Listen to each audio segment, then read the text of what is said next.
have Ronnie Habib, Hacking Happiness. Hey! Everyone, close your computers. Yeah.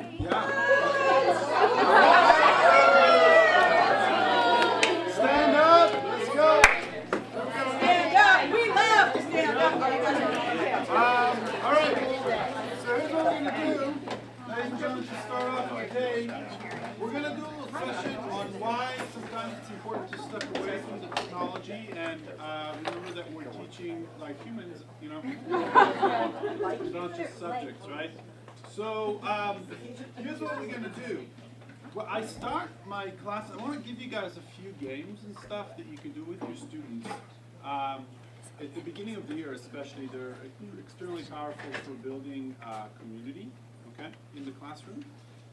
So we're going to, and also normalizing failure, which is something that we're talking about. That's right. So, especially with technology, that's so important, right? Like letting them like clear the tech and fail and all. Okay, so here's what we're gonna do. We're gonna introduce each other, and that's how sometimes I start my day in my classes with the following. Okay, you guys ready? You're gonna mimic what I do. Okay, so I failed. I failed. Good. And there's an abbreviation to this. It goes woohoo! Woo! Awesome. So we're going to play some games right now, and you guys are going to, if you fail in the game, just go woohoo! You know what I mean? Are you guys ready? So here's what we're going to do. We're going to shake this hand 4 times up here, and then the opposite leg 4 times, and then this hand 4 times, and then this one, this leg over here. And then we're going to go 3, 2, and 1. And you're just going to follow me. And again, when we make a mistake, just go, woo. Okay? Cool? Awesome. Right on. You guys ready?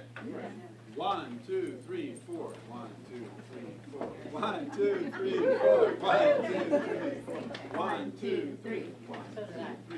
1, 2, 3. 1, 2, 1, 2, 1, 2.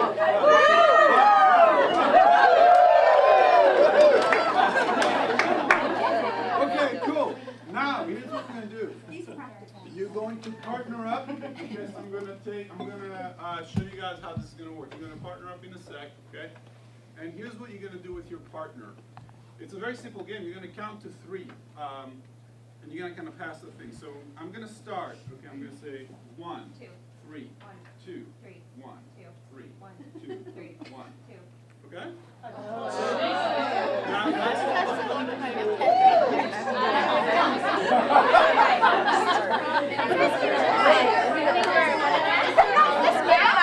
Remember, okay? Here's how it works, okay? I say 1, 3.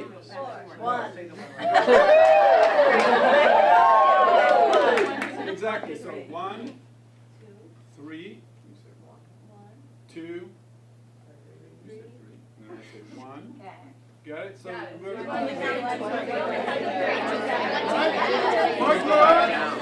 let's go. We got this.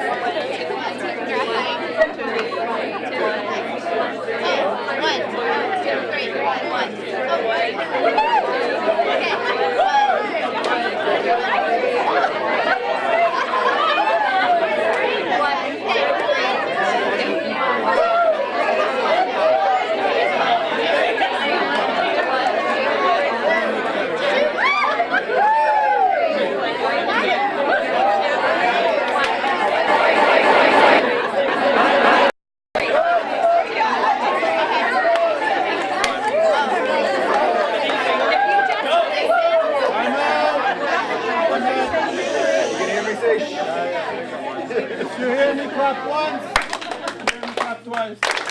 Great, you guys are awesome. All right, so that was really easy, it seems to me.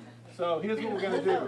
We're going to go this way. We're going to say, I'm going to say 1. You're my partner, okay? I'm going to say 1. You're going to say 2, and I'm going to clap on 3. All right, ready? Right? Just as a demo, Here we go. 1. 2. All right? Get it? Okay, so 1. 2. 1. 2. 1. 1. 2. Okay? Here we go.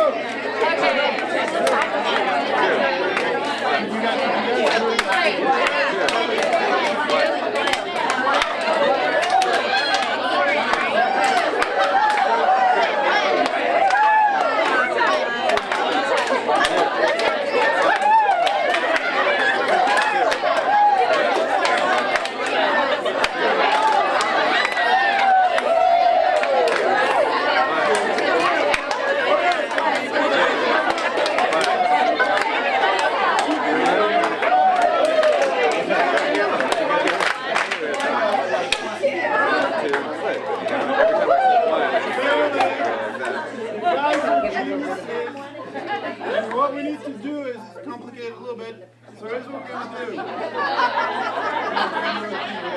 Ready? This is what we're gonna do now. I'm gonna count on 1. All right.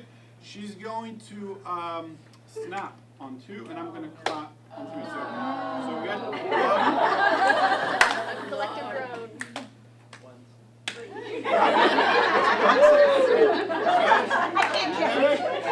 Go. Do.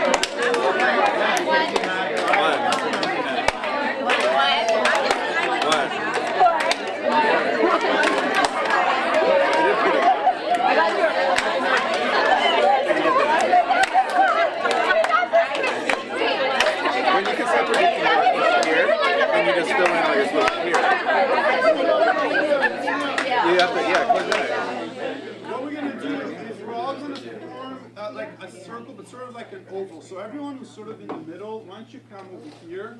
Everyone who's on the outside, just stay kind of like in the oval, okay? And here's what we're going to do. We're going to, all right, everyone sees each other in the oval. Okay, we're going to,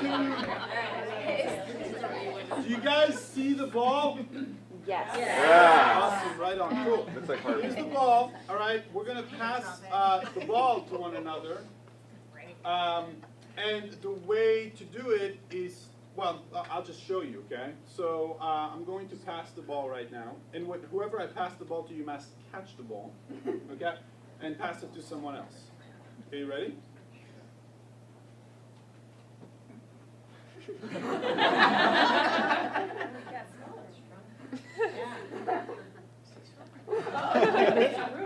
Nice pass. Very good.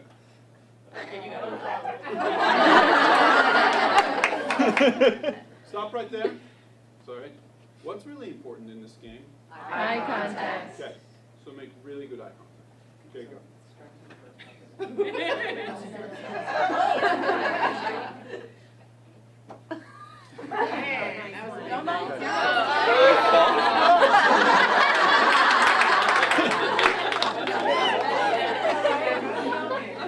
Very nice.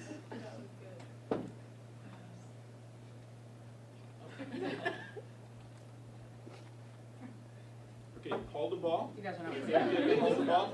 Now when you pass the ball, you're going to pass it with a sound. In order for the ball to traverse the oval, you need to make a sound, and the sound is boop boop.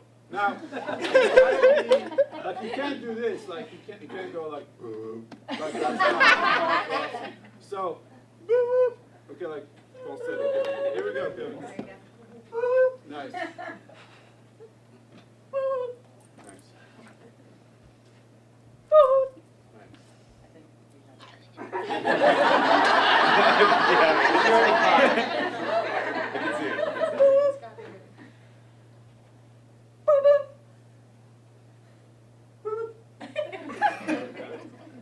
We modified ourselves. Okay, hold the ball. Now, each one of you think of a sound, like an appropriate sound. Teach her And you're going to use that sound every time you pass the ball, but make sure that you have that sound in your mind. I'll give you guys 10 seconds to think of something right now. Just have it down. Pick whatever. And also, think of a person you're going to pass to, because we're going to go fast. So as soon as you catch the ball, make sure you pass to that person. You ready? Go. No, no, no, no, no. Ah. Beep. Woo.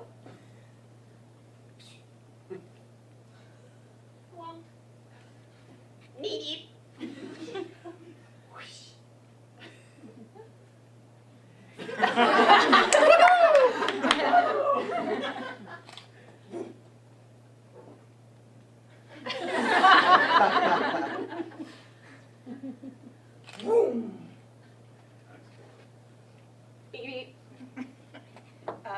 Woo, woo, woo, woo, woo. Whoosh. I don't know where it's going, I'll just catch it.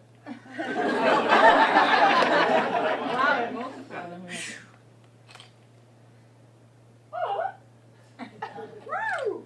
All right, hold the ball. So, real quick, what just happened? Like, what are some of the things that you noticed right away? Silliness. Severe anxiety. Okay, good. All right, very nice.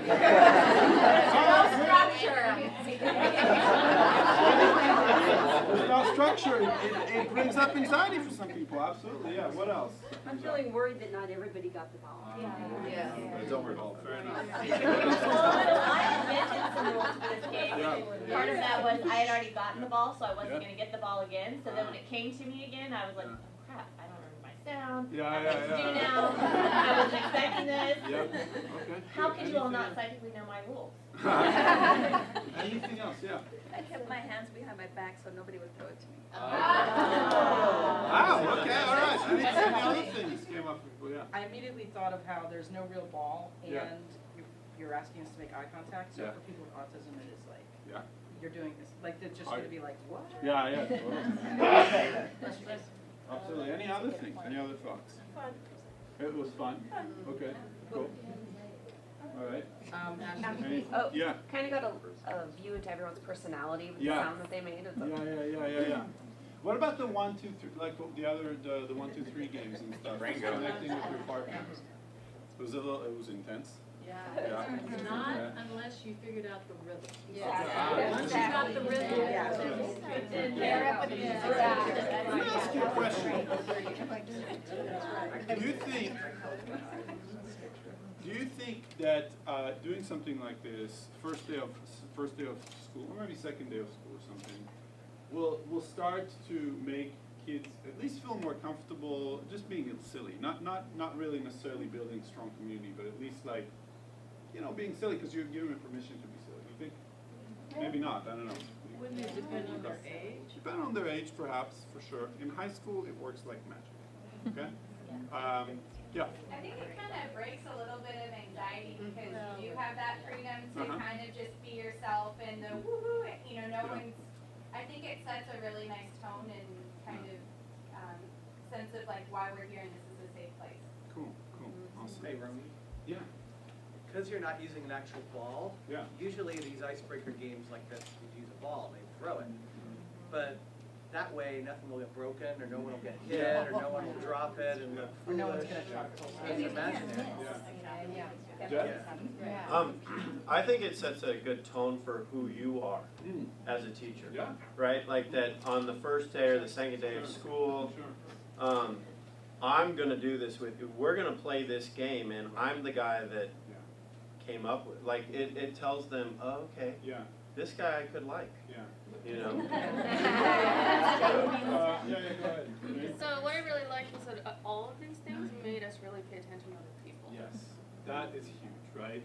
You're there you are mindfully here. There's no cell phones. There's no, you can't even really think about what happened in like lunch, yeah? Because you're here with us as a community, as we're building a group, right? We're building what I call in my class like a family, right? And we're gonna get to know each other better and better. And so if you're able to be silly right away, and have permission to be silly, and other people can see you in that realm, you are much, much more likely to raise your hand when you are not sure of an answer, okay? Or much more likely to just give like a crazy idea to your group mates for a project. And not worry so much about what they're thinking, because they know that they've seen you be silly already. So I want you just to keep those things in mind. We're not just, and by the way, these positive emotions, I mean, some of us felt anxiety. But some of us, it was fun, right? And so like positive emotions, you'll see in a sec, I'll talk about that, actually broaden your mindset and make you more creative, okay? So go ahead and have a seat. You know, it's interesting how, you know, merit, we talk about this a lot with the instructional team, how sometimes people feel like this is merit. After like day 2 or day 3, you're like, I need to create a video, and like, you know, like, it's kind of like, I'm just introduced to Google Apps, right? So you kind of feel like that. And because it's like reading from the Bible. You know what I'm saying? Like, it's just kind of like intense, right? Now, the interesting piece, though, is that, you know, some of us, and by the way, I was a married student, okay? Some of us are able to say, okay, like, here is the, you know, this is a situation, I'm overwhelmed because there's a lot of things, and I'm gonna like just, you know, move on, I'll do the best I can. Others, and this happened to me, go a little further in the negative spiral and start feeling like this, you know what I mean? And you know what's interesting is that when you look at this in your class, there's been research done about this with students, okay? When you look at it in your classroom, the kids who go from being overwhelmed to being completely distraught, typically the reason they get to here is because they compare themselves to other kids. It's not because of being overwhelmed with the material so much. I mean, yes, that's overwhelming, but it's not like, that's not what causes them to feel really horrible about themselves and cry, you know what I'm saying? It's more the comparison, okay, to other kids. Now, if you want to, so that's a really important piece that we have to remember. What do you do as a person? Where do you put your attention to? You compare yourself to others, you know, or do you do? I'll actually get there in a second. But does anybody know what this guy is? Does anybody know who he is? This is Thomas Hampson. Thomas Hampson is the greatest singer to ever live. Thomas Hampson was a baritone, okay? And he literally, I mean, I really believe he's the greatest singer to ever live. Does anybody in the room feel like you're a really great singer? Okay, Stop it, Carl. awesome, right on. Does anybody in the room, that's cool. Does anybody in the room feel like you're not a very good singer? Okay. So Megan, let me ask you a question. How do you know that you're not a really good singer?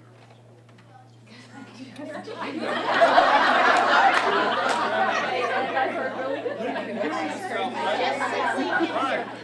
But if you only know yourself, how would you know you're not a really good singer? Like, how do you actually know that you're not a good singer? Yeah, because I've heard good singers. Right, you've heard good singers and you compare yourself to the good singers. Now, here's the thing.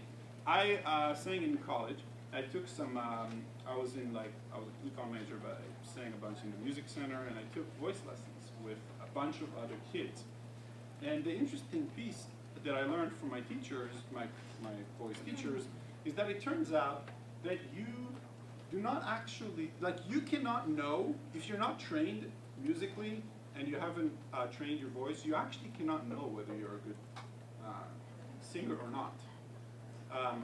And in fact, I remember being in that classroom and listening to some of my peers as they first started to sing, and I was like, what? Why are you here? This is horrible, you know? I don't understand, like, why am I here? 4 years later, they had the lead in The Marriage of Figaro. No joke, okay? Absolutely, okay? So but here's the thing, like, they decided, okay, I'm not going to compare myself to the kids who are trained like, 4 years ahead of me. I'm just going to focus on what's going on. They did a really good job of that. Because as soon as you compare, as soon as you compare, you're done being creative. You're done believing. And I tell you what, if you really want to make your students miserable and kill their creativity at the same time, compare them to one another and rank them. That will do it. Okay? Do you remember this guy? Hey, I know that guy. What did this guy say? What did he tell you last week? He said, the only person you should compare yourself to is yourself from yesterday, who you were yesterday. But do we do that? Like, do we actually do that? We don't. We don't actually do that. I mean, most of us don't actually do that. And there's a reason for that, you know. I want you to think about this for a second. What questions do our students ask themselves about themselves the most? And this, I'm not sure if it's totally true in elementary school, very, very small, young kids. Certainly it's true in middle school, like for sure, and it is absolutely true in high school as well. What kinds of questions do our students ask themselves about themselves the most? I can give you a few examples, but anybody can. Mine ask themselves what's wrong with me. What's wrong with me? That's a huge one. Yes. Will other people like me? Will other people like me? People like me. Yeah. What else? Why can't I? Yes. And fill in the blank. Why can't I X? Okay. What else? Have you ever heard this one? Why is everybody else so much smarter than I am? Right? Like that comes up like all the time. Not even kind of saying that I'm stupid, but like, why is everybody else so much smarter than me? Okay. So I wanna do a little exercise with you, okay? I'm gonna show you a picture, okay? And it's a pretty hard exercise, okay? But I'm gonna show it to you, and for 30 seconds, I want you to count as many geometrical shapes as you possibly can. You with me? If you've seen this before, then don't say anything. But the question is, how many geometrical shapes are in the following picture? Okay? Are you guys ready? 30 seconds.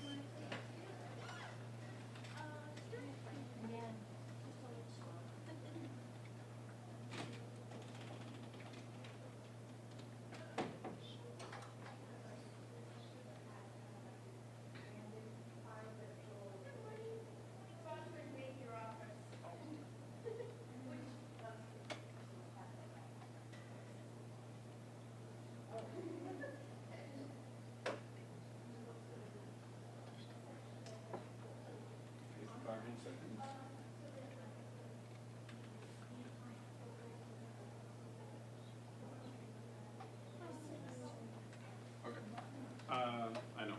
Sorry. It's a hard question. How many did you guys get?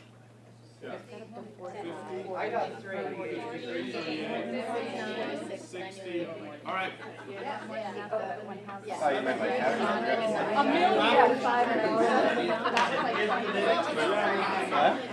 All right, so I actually, you know what, Well, it's such a hard thing. A rectangle's a Like, rectangle, I no actually matter how don't know many the there are. answer, I'm sorry. But I do have another question for you. And my question is, how many students were on the bus? Probably about I'm gonna say 5. How many students were on the bus? 6. Debbie's like, what? All right, how many, like, raise your hand if you know for a fact how many kids on the bus. I think it was probably All right, about 5.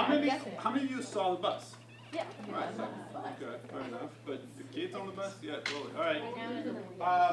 What was the hour on the clock? Oh, it was about 5 after 10. All right, yeah, most of you guys, there was, you see the clock? Yeah. All right. Yeah. Well, okay, let me just show you real quick. What kind of pizza? Most of you. So there are 5 on the bus. Most of you guys did not even see necessarily that there were kids on the bus. Okay? Now, that is a very, your brain did a really healthy thing. When I asked you a question, did you see what your brain did? Filtered Your brain filtered everything else out. it focused on the geometrical shapes. So you completely did not see the kids. Now, let's go back to the questions that our students asked themselves. Why is everybody else smarter than me? Why am I so stupid? Why am I so fat? I see that all the time in high school, you know. I mean, if that's the question, questions direct our focus, and that is what their life, their reality is. That's their realm right now, okay? I believe that as teachers, we have the responsibility to train our kids and ourselves to model that, to show them that we need to pay attention to the types of questions we ask ourselves, so that our attention gets focused on another reality. For example, I got a C on a math test. Why am I so stupid leads you to X. And you completely forget about how can I improve? Can I go see my teacher one-on-one? Can I ask my friends, you know, to help me? Can I, you know, X, Y, Z, right? And it's our job as educators to be able to say to them, look, let's stop for a sec, stop, time out. You got a C on a math test. Like, let's say a trig test. That's the reality, that's what's going on, you know? What questions are you going to ask yourself? Because types of questions can lead you to be miserable, and other types of questions can lead you to succeed. Okay? So that's one thing I want you guys to remember. Questions direct our focus. Now, I want you to imagine the following scenario, okay? So you wake up in the morning one day, and you have to go to the bank, okay? So you go to the bank and you wait in line. There's about 50 people in line. And right after you comes a robber to the bank. A burglar, sorry, a burglar, bank robber. And he basically shoots one shot. And you happen to be hit in the arm. Okay. Now, if that were to be the case, you know, and really the case, and you were to tell that story to your friends, you know, the next day or in a few days, when you tell them that, you consider that event, would you consider that event as lucky or unlucky? Okay, now think about that for a sec. Just think about that for a sec. Do you consider it as lucky or unlucky?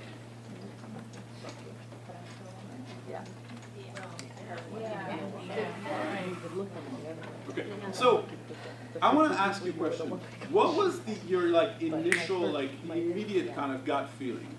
Okay. Lucky. Some people lucky. Anybody unlucky? Unlucky. Unlucky. Certainly. Raise your hand. It's okay. It doesn't matter. Unlucky. Totally. Yeah. Totally right. So the unlucky is like, why did you say unlucky? I actually thought unlucky when I first did this exercise. Did you say lucky? Why did you say lucky, or why did you say unlucky? Why did you say unlucky? Yes, Jane. Why me and not? Yeah. Why me? There's 50 other people there. You know what I mean? Like, why did that? You know, why did I get it? What else? I just think ouch. Yeah, like, I did not have a bullet in my hand in the beginning of the day, now I do, right? Okay. I mean, like, that's unlucky, right? Okay, well, lucky. What about people who said lucky? Yeah. Well, I was thinking like it could have been in my heart, it could have been in my head. Yeah. It could have been a mom. Exactly. Like I don't have children. Right. It could have been a mom who has children. Yeah, totally. And I'm I'm the alive. closest. Yeah. Right. Sorry. Yeah. I was thinking I'm alive to tell the story the next day, Yeah. so I'm happy about that. Exactly. So here's the thing.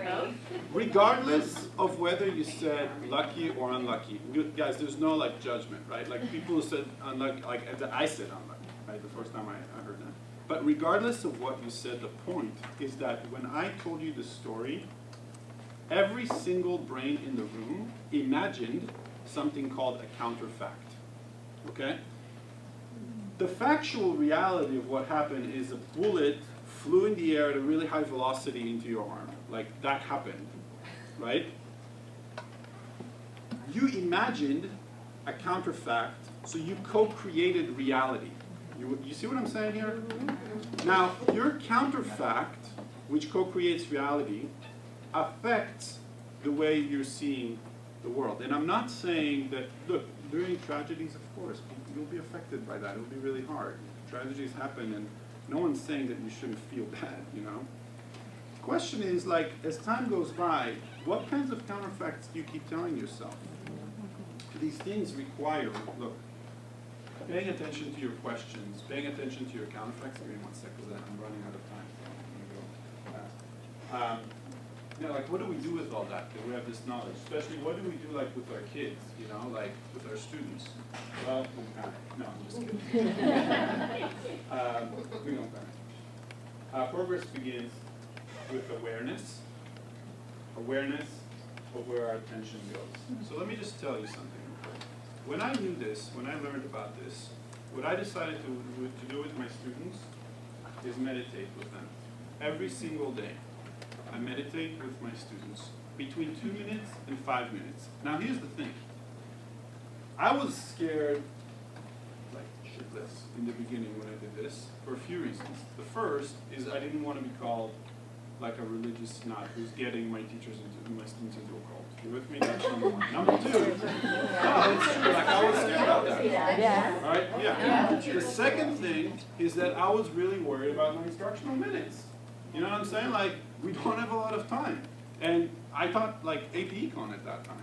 And it was ridiculous. Like, you had to like, right? Okay, so let me tell you a few things. At the beginning of the year, I decided to tell my parents back to school night that we're going to do this. And I was very, very clear that when I used the word meditation, I meant it, because I teach in a public school, right? So I meant it in a very secular way. That's number one.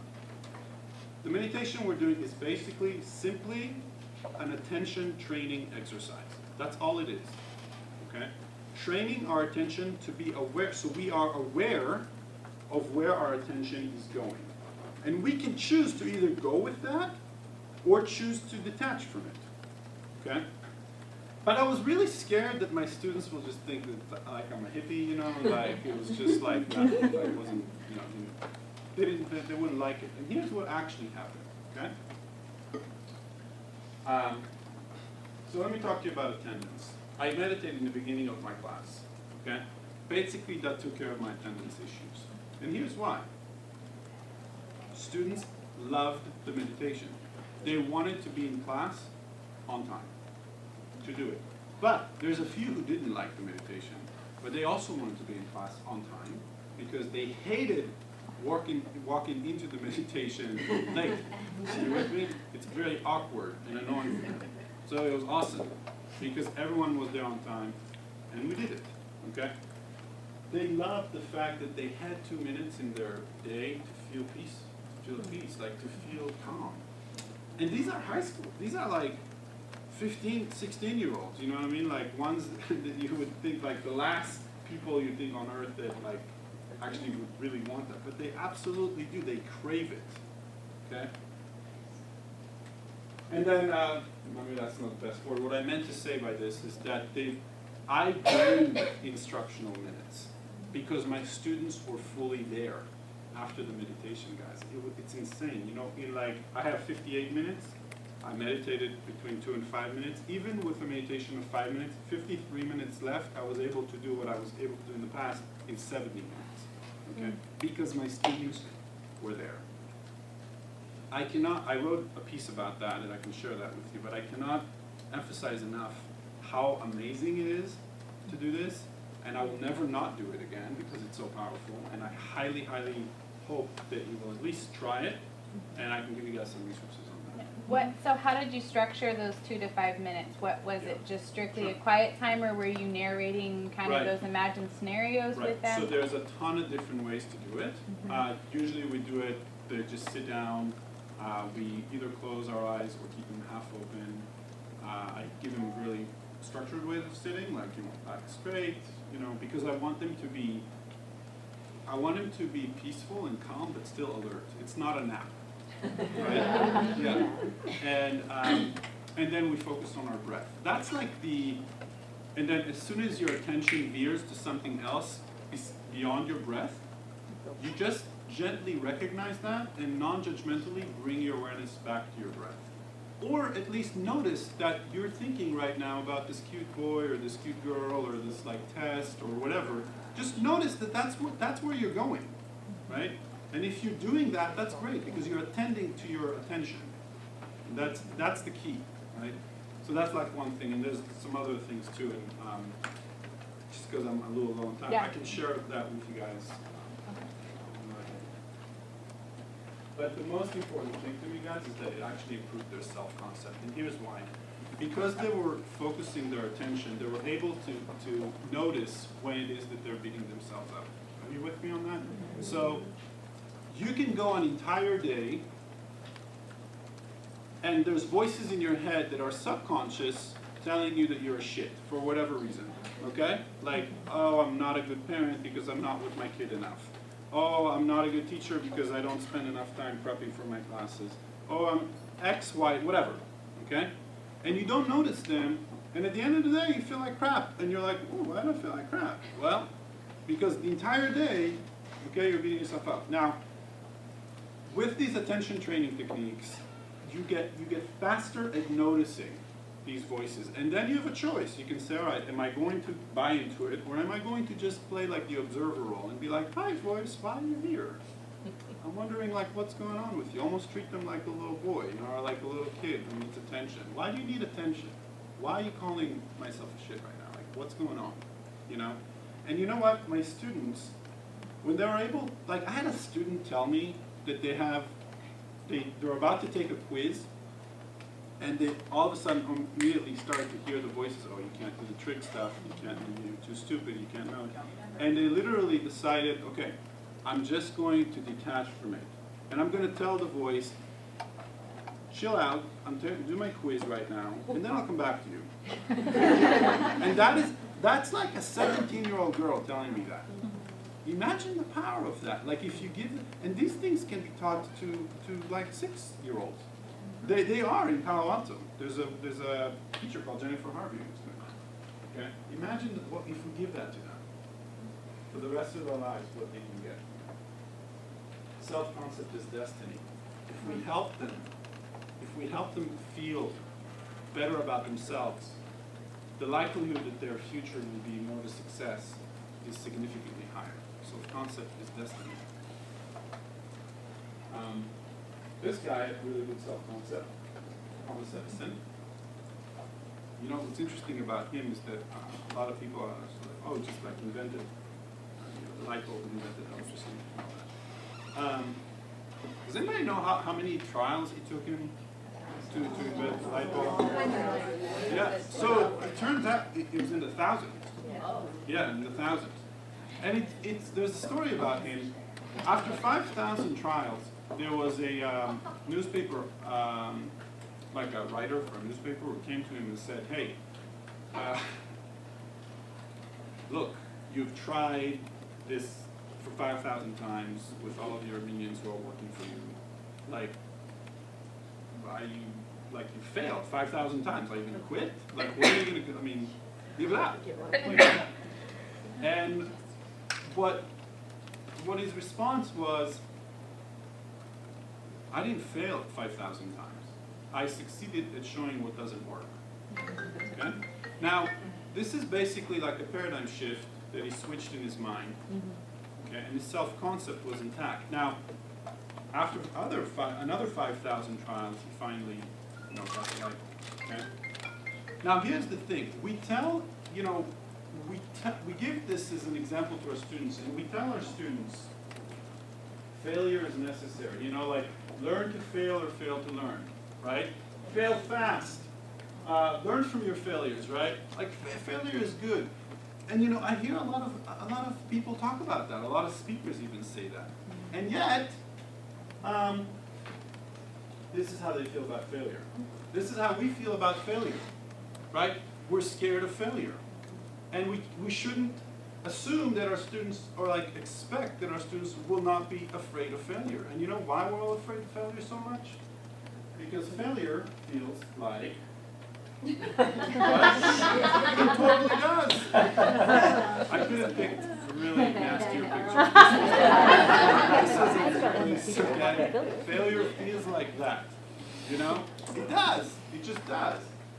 And we have a tendency, people have a tendency, to not go into something that doesn't feel good, to avoid things that don't feel good. It's very natural, right? So, I want to share with you about my big failure, okay? Because I think it's relevant. So, and this is a serious failure. for me as a teacher, okay? So, about 5 years ago, I had a class, regular class, about 30 kids in contemporary world history. And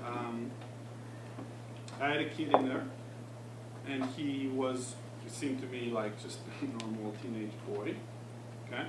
And I also took some kids the same year I took some kids to a camp called Camp Everytown, which is a place where we teach them about just, like how to be nicer to others. We teach them about, racism, sexism, how to deal with that, and self-empowerment stuff. And he was there, and he had actually a really great time.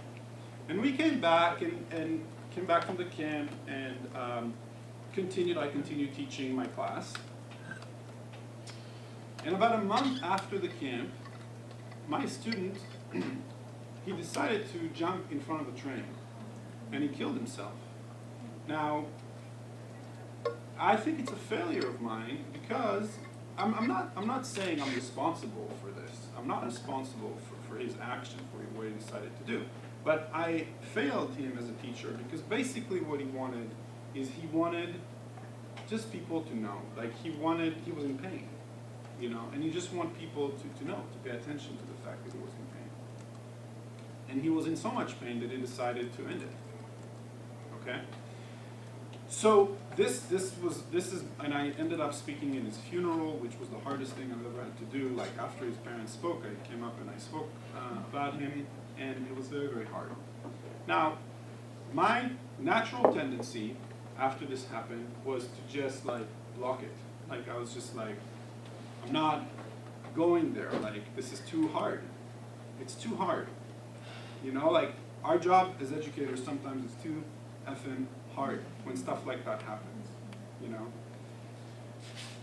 But I was kind of forced to look into it because about a month and a half after that, another kid in our school decided to commit suicide.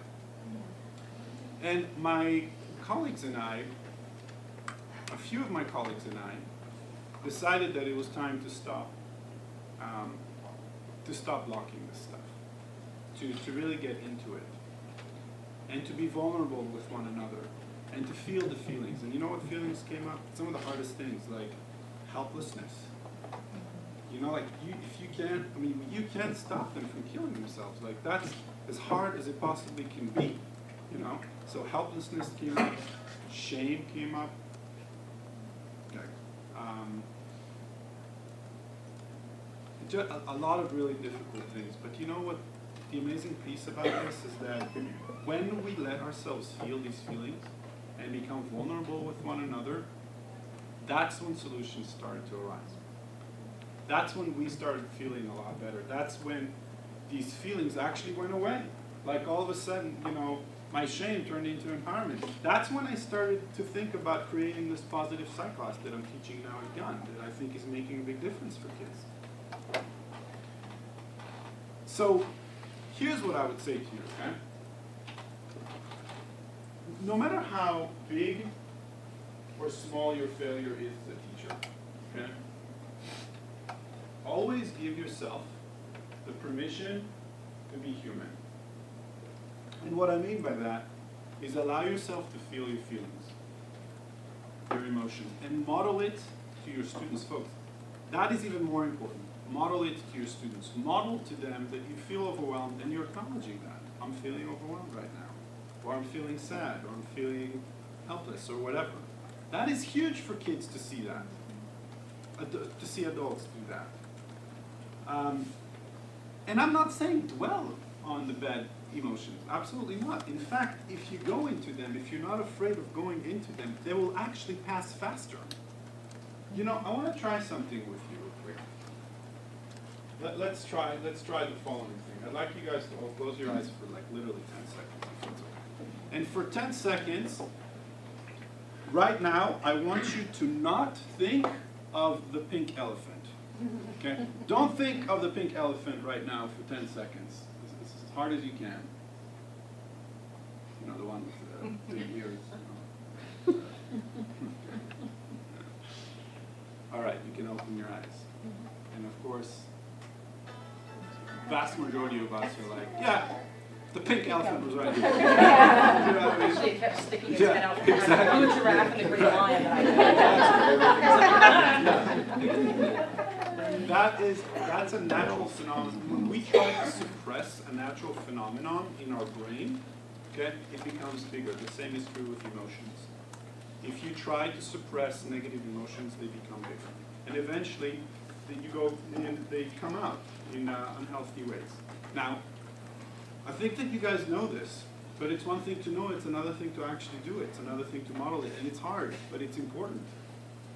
And so what I want to do is, first of all, I want you guys to know that the last thing I want you guys or my students to think that when I give these talks or when I teach positive psychology, the last thing, people think, oh, it just means think positive, and you always have that person in the schools, who is like, hi, how you guys doing? Woo, today's a great day.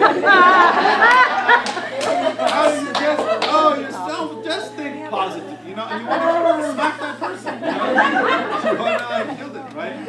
And the reality is that the think positive mentality, not just think positive, like it's actually counterproductive. It's because we're humans. Humans have vicissitudes, right? Like sometimes we feel great, and other times we don't feel as good, and sometimes we feel better, right? That's how humans are, right? And it's important to just recognize that, and to have fun when you feel great, and to just recognize when you don't, and realize that you're human, and you're giving yourself the permission to be human. So we all need a space, just where we let ourselves, okay, be human. And I want to do a quick visualization with you guys. It's slightly different than a meditation. But visualizations are really powerful with students because it turns out that if you take your hand and you look at your hand, and then you close your eyes and you visualize your hand, almost the same neurons in your visual cortex fire up in the back of your head, which essentially means that you can almost trick the brain to believe things, right, just through visualization, okay? I mean, like professional athletes do that all the time, right, before they go to a game. And I'd like to do a visualization with you guys for maybe a few minutes, okay? And, some of us in the room now probably are feeling like, Ronnie, like, I'm good, like, I like myself, like, I don't really need this, like, I'm feeling good about myself, things are fine, Others struggle a little bit more with giving yourself the permission to be human. Even if you're feeling like you're doing great, you're really healthy, if you really think that you have no issues, then, you should talk. Because everyone has their stuff, right? Everyone does, okay? So let's just try this, okay? If you're okay with that, right? If you feel uncomfortable, don't do it, it's okay, no problem. But I'd like to try this with you. If you could, sit back a little bit. If you can, it's better if you don't cross your legs or your arms. And I just want to take a second for us to get into this realm of unconditional and positive regard. Okay? And so what we're going to do is we're going to close our eyes when you're ready. And for the first minute, really all I want you to do is simply notice how you're feeling in your body right now. How are you feeling in your body? How's your how do your leg feels, your back, your neck?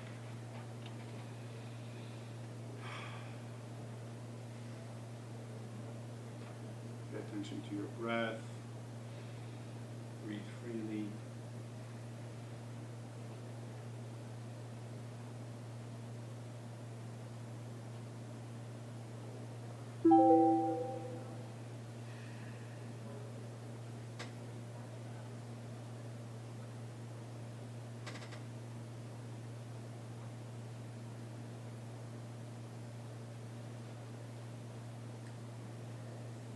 Just keep breathing normally.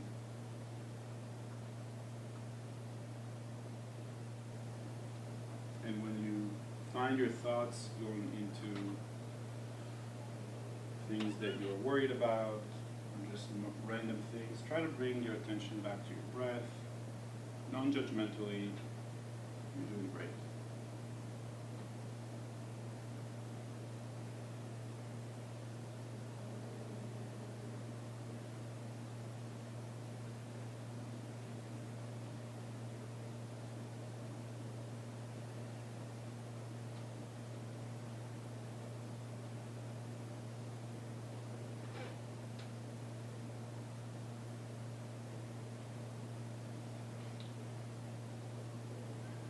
I want to ask you to think about what your world would look like if, when you made mistakes or when you felt bad about something, you simply let yourself feel those emotions. Whether it's anxiety, fear,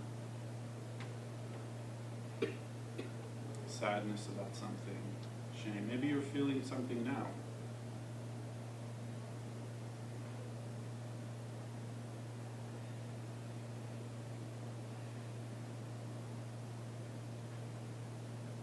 Imagine if you let yourself feel these emotions, how much lighter your life could be. How much easier it would be to reach out for support.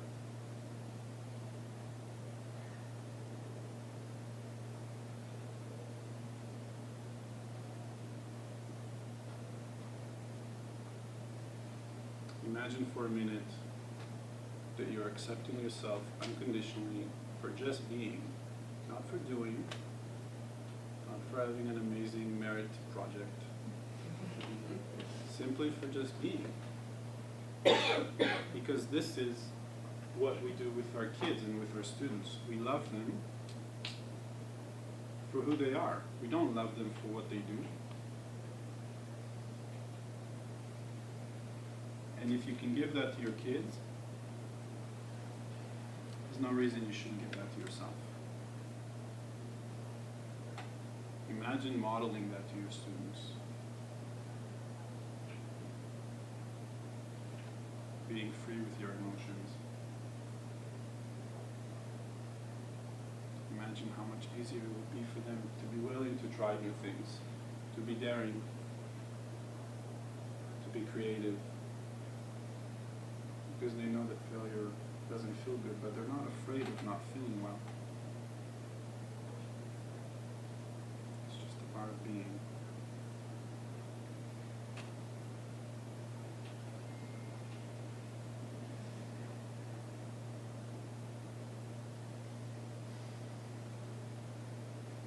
Next minute, visualize your life in such a way that you give yourself this permission.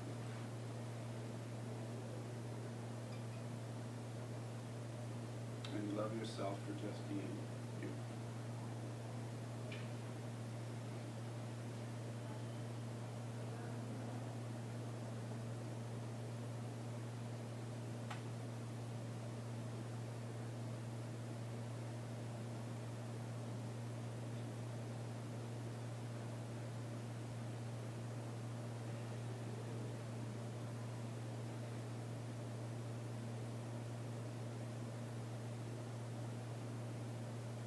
You're going to take 3 more breaths at your own pace. And with your last exhale, you may slowly open your eyes and just notice how you feel. Notice what comes up for you.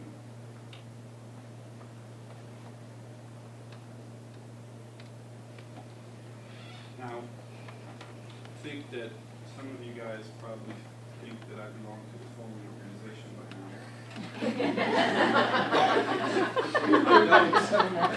But it would be cool. It would be cool to do that. And I think some of you might be wondering, okay, so what's the point? But like, how can this stuff help my students academically? Okay.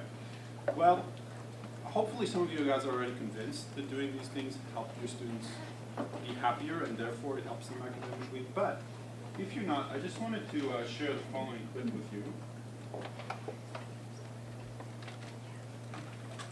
This is Barbara Fredrickson.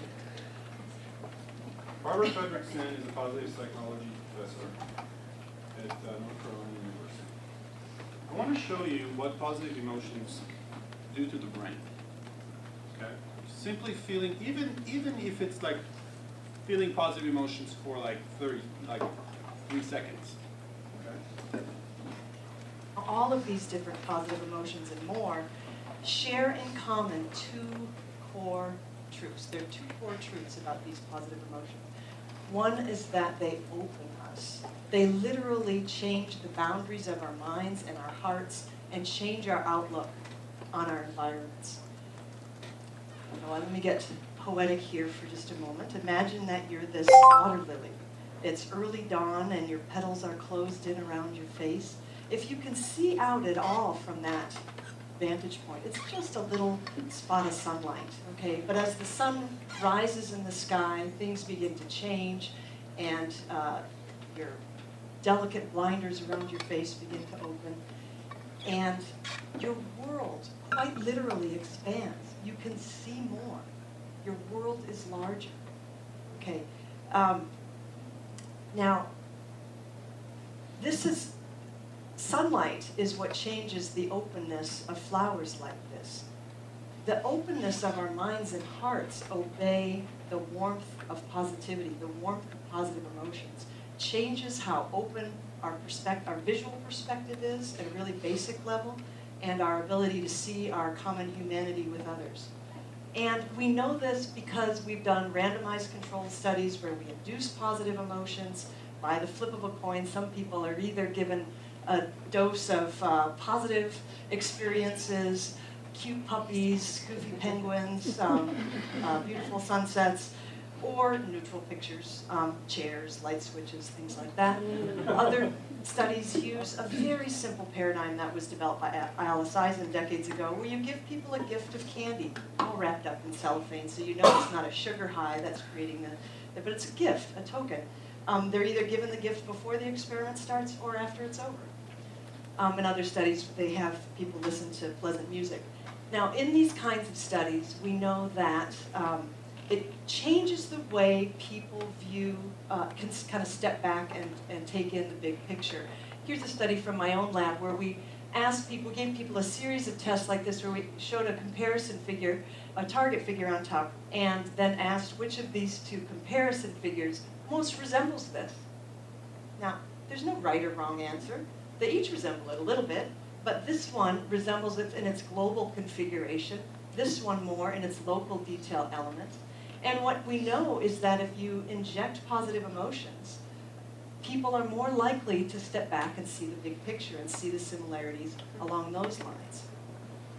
Other work on this opening or broadening effect has used eye tracking, where they lock in a camera on the iris and see what people are looking at.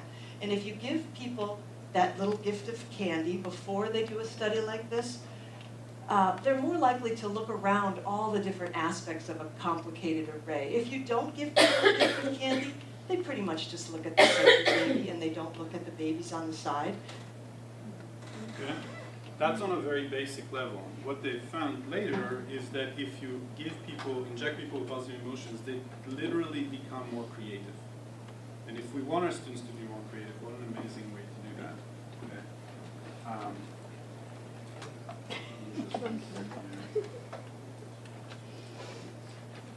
I want to illustrate this for you. Oh, this is how I become happier. I just have pictures of my kids. But here's the thing: there's things that you can do in your classrooms, folks, and it does not take long to induce these positive emotions. Journal, have your kids journal about stuff. Have kids pair up and practice mindful listening to one another. Most of your kids have never had someone listen to them without interrupting them. Do you know that that's the case? Because it is. Okay? That is amazing to be given that gift. Take 5 deep breaths, play a game, show them a funny clip. Meditate, right? Now I want to do one quick thing with you guys, just to show you guys creativity, okay? This is a pretty easy problem, okay? I mean, easy, quote unquote. You have to take one of these lines and move it in order to make the statement true. Does anybody see the answer? Yeah. Okay, cool. So what is it? Yeah, Yeah, you're can see it. This from here to here, right? Okay, cool. So, okay. Now, what I want to do is I want to show you guys okay, just so you know, this was given to people like us that are neurotypical, and also to people who got basically a brain injury and damage part of their prefrontal cortex that makes it harder for them to focus. They can see big picture stuff better, but it's very, very hard for them to focus, okay? 90% of people, normal neurotypical people solve this. 88% of people with these brain injuries solve that as well. I'm going to show you another thing that's harder to solve in a second. Okay, but before I do that, I want to show you a quick clip. Okay, and this is Jimmy Gaffigan, 4 Kids. Do you guys know Jimmy Gaffigan? Yes. He's hilarious. Hot Pocket. You go to the Hot Pocket. And this literally can take, I'm going to show this to you for like 60 seconds. Okay. I recently became a father. Thank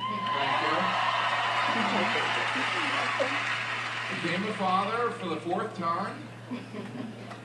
Never as much applause on that one. Really no applause, right? Because after the 3rd kid, people stop congratulating you. Then they just treat you like you're Amish. Sure, well, that's one way to live your life. Can you build us one of those wood fireplaces? 4 kids.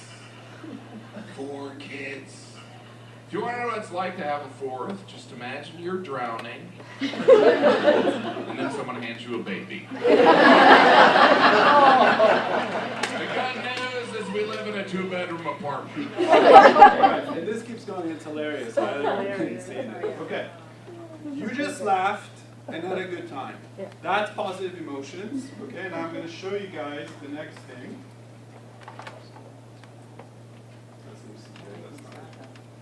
Same problem, okay, there's a statement that's false. Okay, you have to move only one line to make the statement true. Okay. Anybody has an answer? Oh, yes. Dan. The first line on the left, and the second one, just tilt them so they make a V. You have to move only one. Okay, so tilt Yeah. one. and it makes a Tilt V. this one, you mean? Yeah, so that it changes to VI equals I. Oh, I see. Tilt to make it Tilt it. a It's not a perfect V, but yes, I see what you're If you change this one, then that's enough. Any other ideas? Yeah. You take any line, doesn't matter which one, and make the equal sign into a not You equal don't know sign. you sign. Okay, fair enough. Fair enough. That's all good. Math. The most quote unquote correct, not that these are incorrect, okay, but one way to do this is to take the line of the operator, the plus sign, that vertical line over here, and make it horizontal. Right? Make it 3 is equal to 3 is equal to 3. And then it's like perfectly aligned. Right? Now, again, these are fine, but you know what's interesting is that most neurotypical people, okay, like only 42% of people solve this, okay? But with the people who have a brain injury and have a hard time focusing, anybody care to think about what percent solve this? 70. 80.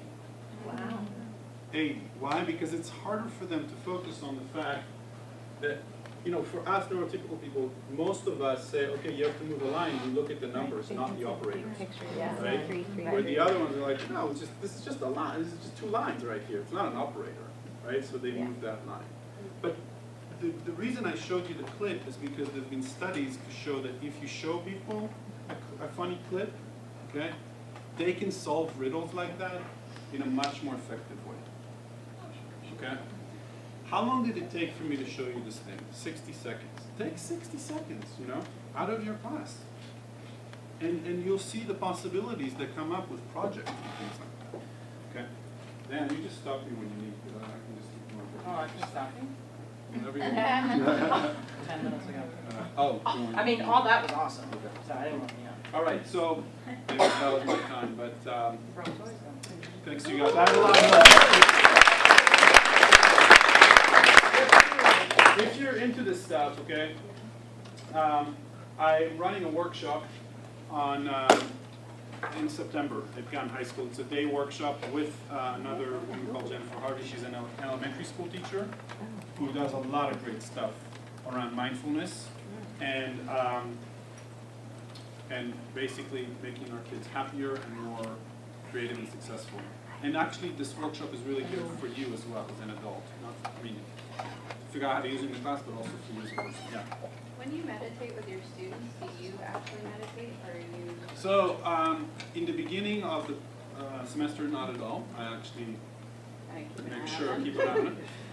But after a while, I do. Yeah. It's harder, I think, in elementary. Yeah. So, I really hope you signed up for this. We're looking to fill it up. Thanks again, guys. I have more stuff, but I don't know.